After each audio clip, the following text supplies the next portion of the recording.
नमस्कार दोस्तों, मेरा नाम स्वरूप सोलंकी।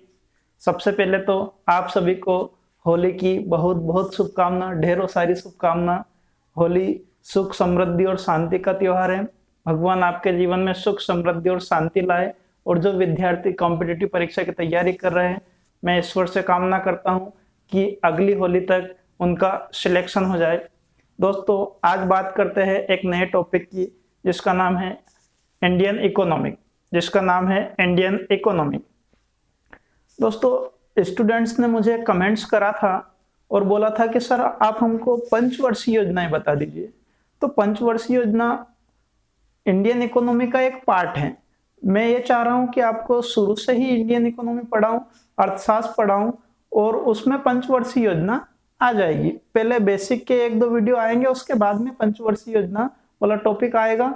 मैं गारंटी लेता हूं, एक बार मैं आपको पंचवर्षीय योजना बता दूंगा तो उसके बाद में आप उनके सन, उनके उद्देश्य कभी नहीं भूलोगे। लेकिन अभी अपन बेसिक अर्थव्यवस्था की बेसिक बात कर लेते हैं। तो आइए टॉपिक पर आते हैं। आज हमारा टॉपिक है, आज ही मैंने स्टार्ट करा है, होली के अवसर पर मैंने स्टार्ट करा है, नया टॉपिक है इंडियन इकोनॉमिक। देखिए, हमारा टॉपिक है इंडियन इकोनॉमी, हिंदी में भारतीय अर्थव्यवस्था। तो सबसे पहली बात तो ये कि भारतीय अर्थव्यवस्था कहते किसे हैं। तो परिभाषा के रूप में यदि हम देखें तो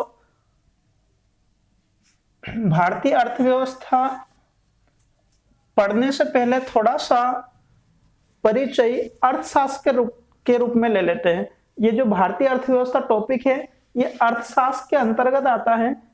हमारा जो भारत है, भारत में जो कॉम्पिटिटिव क्षेत्र का दायरा है, उस क्षेत्र में जो आपका सिलेबस है, उस सिलेबस में इंडियन इकोनॉमी है, अर्थशास्त्र करके नहीं है, इंडियन इकोनॉमी है। लेकिन हम पहले क्या करें कि हम पहले ये करें कि थोड़ा सा अर्थशास्त्र के रूप में समझ लेते हैं। अर्थशास्त्र के जनक कौन है, अर्थशास्त्र को कितने भागों में बांटा है और किसने बांटा है, अर्थशास्त्र शब्द कहां से निकला है, पहले अपन थोड़ा बेसिक जानकारी ले लेते हैं। तो आइए समझते हैं। भारतीय अर्थव्यवस्था अर्थशास्त्र के अंतर्गत आती है। तो पहले हम अर्थशास्त्र के बारे में जानकारी ले लेते हैं। तो अर्थशास्त्र देखिए, अर्थशास्त्र हिंदी में अर्थशास्त्र है और इंग्लिश में इकोनॉमिक्स। तो अर्थशास्त्र के बारे में कहा गया है कि इकोनॉमिक्स ग्रीक शब्द ओक्यूनोमस से मिलकर बना है। ये ग्रीक भाषा का शब्द है। इकोनॉमिक्स ग्रीक भाषा के शब्द ओक्यूनोमस से मिलकर बना है। जिसका अर्थ है गृह प्रबंध। इंग्लिश में इसको हाउस मैनेजमेंट कहते हैं। अब अर्थशास्त्र के जनक कौन? तो अर्थशास्त्र के जनक एडम स्मिथ को अर्थशास्त्र का जनक कहा जाता है। इस नाम को तो आप याद रखेंगे, जरूर याद रखेंगे। कभी कभी आपकी परीक्षा में सीधा यही प्रश्न पूछ लिया जाता है कि अर्थशास्त्र के जनक कौन है। तो एडम स्मिथ अर्थशास्त्र के जनक है। फिर उसके बाद में यहां पर मैंने इकोनॉमिक्स को 2 भागों में बांटा गया है, ऐसा मैंने आपको यहाँ पर लिखा है। देखिए, इकोनॉमिक्स को 2 भागों में बांटा है और किस 2 भाग कौन कौन से, पहले ये देखें। तो ये जो ग्रीन अक्षर में लिखा है 2 भाग है और बीच में जो रेड अक्षर में लिखा है, ये बांटने वाले का नाम है। तो देखिए, इकोनॉमिक्स अर्थशास्त्र को 2 भागों में बांटा है, माइक्रो या फिर माइक्रो इकोनॉमिक है पूरा। माइक्रो इकोनॉमिक हिंदी में इसको कहते हैं व्यष्टि या छोटी अर्थव्यवस्था। और दूसरा है मैक्रो का मतलब होता है समष्टि या बड़ी या देश की अर्थव्यवस्था। मतलब ये कहने का कि यदि किसी व्यक्ति के रूप में बात करें तो उसको कहते हैं मैक्रो, और यदि पूरे देश की बात करें तो उसको कहते हैं, फिर से सुनिए, इसको गलती हो गई, यदि किसी व्यक्ति के रूप में बात करें तो उसको कहते हैं माइक्रो मतलब छोटा होता, सूक्ष्म होता है। और यदि किसी देश के बारे में बात करें तो उसको कहते हैं मैक्रो मतलब बड़ा होता है। देश की अर्थव्यवस्था मैक्रो अर्थव्यवस्था के अंतर्गत आती है। और ये माइक्रो और मैक्रो में बांटा किसने है? तो इस वैज्ञानिक का, इस अर्थशास्त्री का नाम है रेगनर फिश। रेगनर फिश ने इन दो भागों में से बांटा है। तो रेगनर फिश ने दो भागों में माइक्रो या छोटा या व्यष्टि या व्यक्तिगत, और मैक्रो या समष्टि या बड़ा या देश। तो अर्थशास्त्र को इकोनॉमिक्स को दो भागों में बांटा गया है, माइक्रो और मैक्रो। अब आगे बात करें अर्थशास्त्र की हिंदी के रूप में परिभाषा की बात करें तो अर्थशास्त्र का हिंदी अर्थ का मतलब होता है रुपया पैसा, रुपये पैसे, और शास्त्र का अर्थ होता है अध्ययन। ऐसा विषय जिसमें धन या रुपये पैसे का अध्ययन किया जाता है उसे अर्थशास्त्र कहते हैं, उसे अर्थशास्त्र कहते हैं।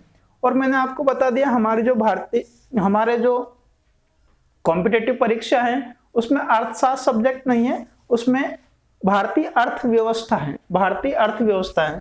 तो आगे हम अर्थव्यवस्था की परिभाषा देखें। यह अर्थव्यवस्था की परिभाषा कॉमन है, अर्थव्यवस्था की परिभाषा कॉमन है। इसके आगे यदि भारत लग जाता है तो भारतीय अर्थव्यवस्था की परिभाषा हो जाती है। इसके आगे यदि अमेरिका लग जाता है तो अमेरिकी अर्थव्यवस्था की परिभाषा हो जाती है। इसके आगे यदि जापान लग जाता है तो जापानी अर्थव्यवस्था की परिभाषा हो जाती है। तो ये अर्थव्यवस्था की परिभाषा कॉमन है, तो अपन एक कॉमन परिभाषा देखते हैं। तो ऐसा क्षेत्र जहां संसाधन किसे कहते हैं? पहली बात तो ये प्रश्न यहां पर आ गया, संसाधनों। तो संसाधन किसे कहते हैं? तो संसाधन किसे कहते हैं? तो ऐसी वस्तु या ऐसी चीज जो मानव के जीवन जीने में आसानी प्रदान करे, मतलब उसका जीवन सुखमय तरीके से बीते, तो उसको कहते हैं संसाधन, उसको कहते हैं संसाधन। जैसे संसाधन उसको कहते हैं, अब यहां पर लिखा है ऐसा क्षेत्र, जैसे अपना ये पंखा, ये संसाधन है। यदि पंखा नहीं होता तो व्यक्ति को गर्मी लगती, उसके जीवन में समस्या आ जाती। जैसे बिजली, ये संसाधन है, यदि बिजली नहीं होती तो व्यक्ति के जीवन में समस्या आ जाती। मोबाइल, ये तो बड़े संसाधन है, यदि मोबाइल नहीं होता तो व्यक्ति के जीवन में समस्या आ जाती। गाड़ी, बाइक, मोटर, कार, ये सब संसाधन है, ये सब संसाधन है। तो ऐसा क्षेत्र जहां संसाधनों का उत्पादन, वितरण, उपभोग हो उसे अर्थव्यवस्था कहते हैं। ऐसा क्षेत्र जहां संसाधन का उत्पादन, वितरण, उपभोग हो, यहाँ हो नहीं लिखा है तो आप लिख लेना।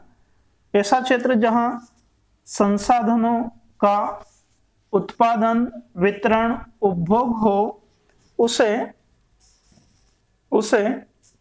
अर्थव्यवस्था कहते हैं। इस क्षेत्र को यदि घर के रूप में देखें तो वह घर की अर्थव्यवस्था हो जाएगी। मतलब जहां पर संसाधनों का उत्पादन हो, वितरण हो, उपभोग हो, छोटे रूप में देखें तो उस छोटे क्षेत्र की अर्थव्यवस्था हो जाएगी, और बड़े रूप में देखें तो बड़े रूप की हो जाएगी अर्थव्यवस्था। यानी अर्थव्यवस्था क्या है? अर्थव्यवस्था एक क्षेत्र है, एक भौगोलिक क्षेत्र है जहां पर संसाधनों का उत्पादन हो। अब ये संसाधन का मतलब मैंने आपको मशीन से बताया, तो मशीन से मत लेना, इसका मतलब गेहूं का उत्पादन भी संसाधनों का उत्पादन हो जाता है। यदि आप समोसे बनाते हो तो वो भी संसाधनों का उत्पादन हो जाता है। तो जहां ऐसा क्षेत्र जहां संसाधनों का उत्पादन, वितरण, उपभोग हो उसे अर्थव्यवस्था कहते हैं। इस क्षेत्र को यदि घर के रूप में देखें, छोटे रूप में देखें, घर के रूप में देखें तो वह घर की अर्थव्यवस्था हो जाएगी। और प्रदेश या देश के रूप में देखें तो वह उस प्रदेश या देश की अर्थव्यवस्था कहलाएगी। अब अर्थव्यवस्था के प्रकार, अब अर्थव्यवस्था होती कितने प्रकार की है तो इसकी जानकारी लेते हैं। अर्थव्यवस्था कितने प्रकार की होती है? तो अर्थव्यवस्था के 3 प्रकार बताए गए हैं। अर्थव्यवस्था के 3 प्रकार बताए गए हैं। नंबर 1 साम्यवादी अर्थव्यवस्था। देखिए नंबर 1 साम्यवादी अर्थव्यवस्था। साम्यवादी का मतलब क्या होता है कि जिस देश में संसाधनों या उद्योगों पर सरकार का अधिकार हो उसे साम्यवादी अर्थव्यवस्था कहते हैं। जैसे उदाहरण के लिए यहाँ लिखा है मैंने उत्तर कोरिया।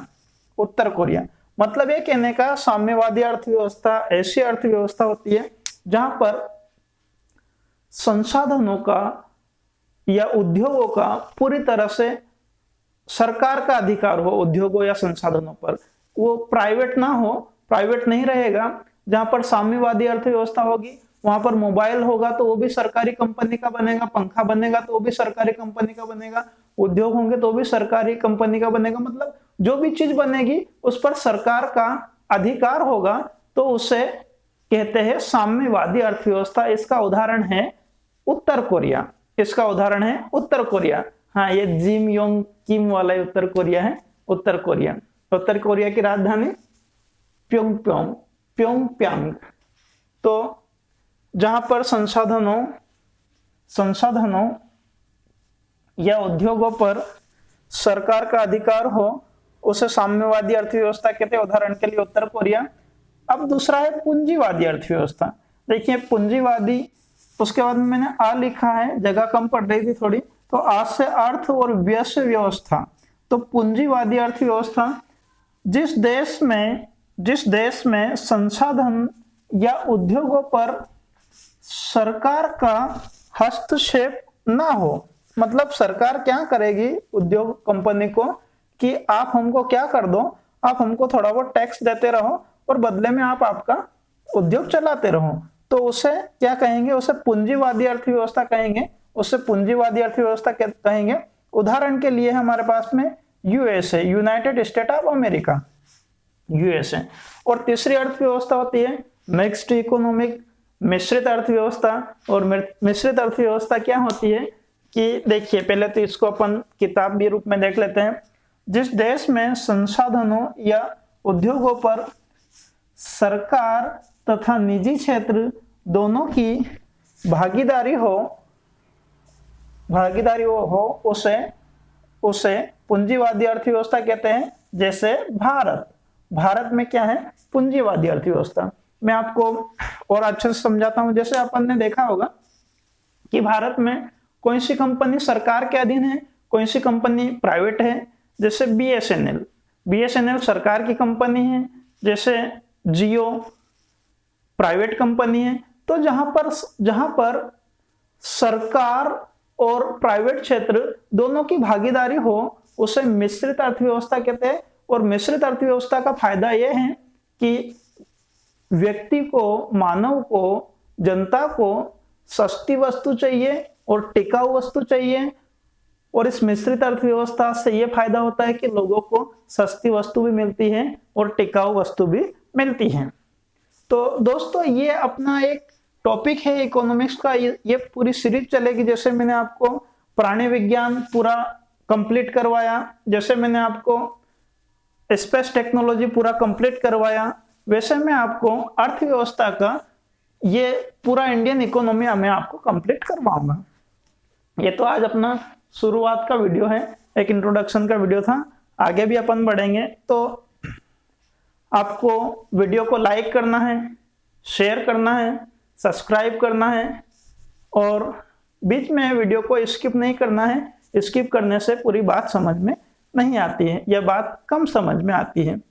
दोस्तों ऐसा होता है कि वीडियो तो बहुत सारे लोग देखते हैं लेकिन लाइक कम हो रही है, लाइक कम हो रहा है। तो आप लोग क्या वीडियो देखते देखते भूल जाते हो कभी कभी लाइक करना, तो उसको लाइक भी कर दिया करो, ठीक है। आप इसका एक स्क्रीनशॉट ले लीजिए। धन्यवाद।